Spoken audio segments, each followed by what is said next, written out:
Chapter 2. Time Travel. After school I found Mr. Carruthers in the hallway in front of his classroom. "I'm sorry," I said, lowering my eyes. I didn't want to look at him. I held out a piece of lined, white notebook paper. I had written neatly on both sides. "I wrote an answer during recess," I explained. Mr. Carruthers took the paper from me. "You didn't have to do extra work. Especially during recess." I wrote down what I thought would happen if Abraham Lincoln quit. "Go ahead and tell me," he said. "I want to hear your idea." "I thought about it all morning," I began. "If Abraham Lincoln quit, the world would be a very different place. We would have two countries. There would be the United States of America and the Confederate States of America." I stopped and looked up at my teacher.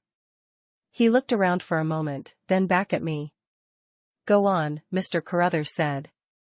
"Without the Emancipation Proclamation, the two countries would be very different. Remember when you told us that there used to be big cities in the North and lots of farms in the South?" Mr. C nodded. "Well," I continued, "I bet that nothing would change.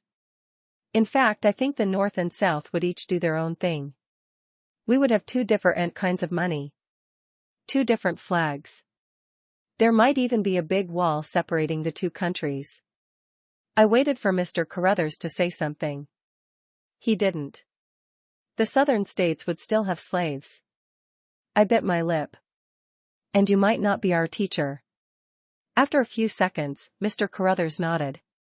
And pushed up his glasses. "Fine work, Abigail." He handed my paper back to me and abruptly looked down the hall. "Oh, good," he said. "Here they come." I looked where he was looking. Jacob and Zach were headed our way. "Mr. C told us to meet him at the classroom after school," Jacob explained to me. "But he didn't tell us why," Zach added. "Are we in trouble too?" "No one is in trouble," Mr. Carruthers told us. "Come inside." He was acting funny, like he had a big secret to share. We went into the classroom, but Mr. C stayed by the door. It was like he was waiting for one more person to join us. After another minute, Mr. C finally closed the door. He went to his desk and sat in his chair.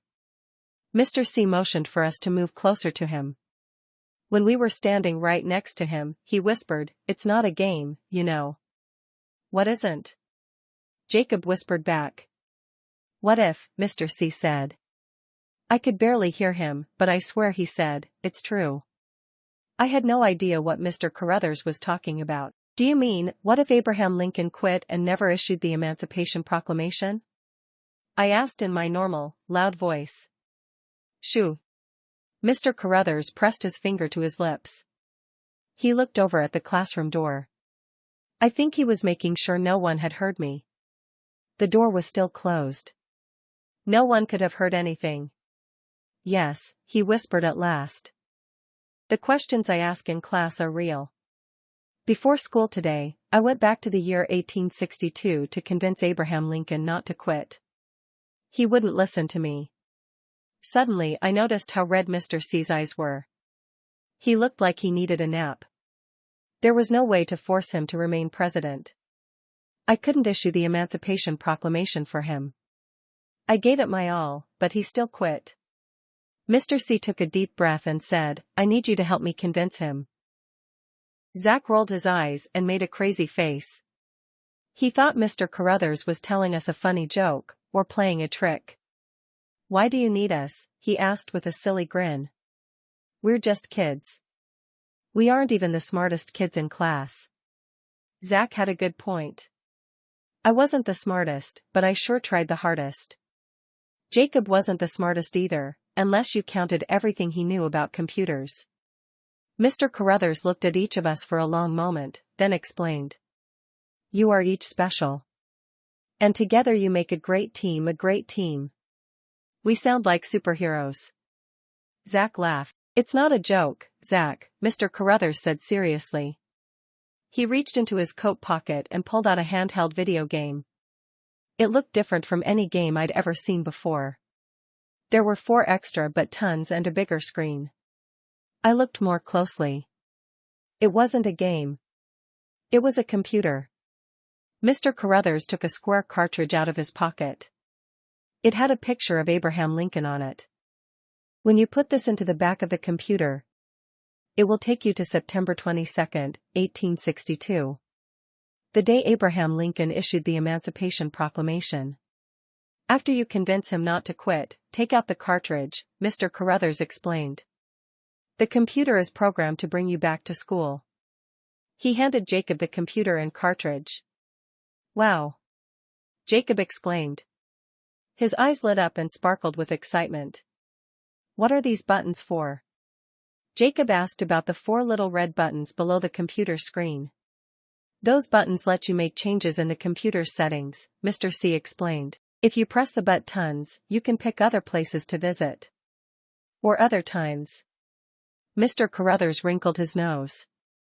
You better get going. He handed Jacob his wristwatch. Keep track of your time. The cartridge only lasts 2 hours. That's perfect, I said. I have to be home at the end of club time. But is 2 hours long enough? Jacob asked as he put on Mr. Carruthers's watch. It was too big and slipped off his hand. He tightened it. It has to be, Mr. Carruthers said. I can't get you any extra time. There are a few flaws in the computer's design. Mr. Carruthers sighed loudly. You have only 2 hours. Then I heard him say under his breath, there's also that awful explosion. Explosion? I asked, getting a little nervous. Never mind. He shook his head. The important thing is that you kids get to use a brand new cartridge. Unfortunately, I had no success this morning and used up my whole cartridge trying. Abraham Lincoln must issue the Emancipation Proclamation and free the Southern slaves on September 22, 1862. If he doesn't, when we wake up tomorrow, our world might be very different. He pointed at the essay in my hand. Good luck. Then our teacher left the classroom. Jacob turned the computer around in his hand, examining it. Where do you think he got this thing? He asked me. At the mall, Zach answered. I don't think he was joking, Zach. I didn't have time to say anything else because the classroom door swung open. It was Bo, the new kid. I forgot my backpack. He was looking down, shuffling his feet and talking so softly I could barely hear him. Mr. Carruthers told me to come get it after school. He didn't tell me anyone else would be here. Jacob tried to hide the computer behind his back. But Bo had already seen it. What's that? He mumbled. It's nothing. Jacob and I shouted at the same time. Mr. Carruthers hadn't told us not to show the computer to anyone else, but we were pretty sure it was a secret. Whatever, Bo muttered, picking up his backpack to leave. Just then, Jacob accidentally dropped the cartridge. It slid next to Bo's feet. Bo picked it up. Here. Bo opened his hand. Jacob held out the machine and, without thinking, let Bo slip the cartridge into the back slot. Suddenly a huge hole appeared in the floor, right next to Mr. Carruthers's desk. A big green glowing hole with smoke coming out of it. Whoa. That's a deep hole, Bo said. He took a little step forward to check it out, but his foot got tangled in his backpack strap and he tripped. He fell into the hole and disappeared. Zach looked at the empty place where Bo had just been standing. I'm out of here, Zach said. I forgot to feed the dog. Jacob blocked his way to the door. We don't have a dog. That's right.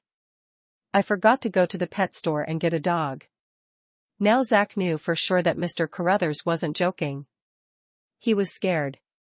The green hole was shrinking. I was scared too, but we had no choice. I put my essay down on Mr. C's desk. We have to go get Bo, I said, stepping forward. My heart was pounding hard. I closed my eyes and imagined I was at the swimming pool on the diving board. Are you coming? I asked Jacob and Zach. I'm coming. Jacob stepped next to me and took my hand. You aren't leaving me here. Zach held my other hand. What about the dog? I asked.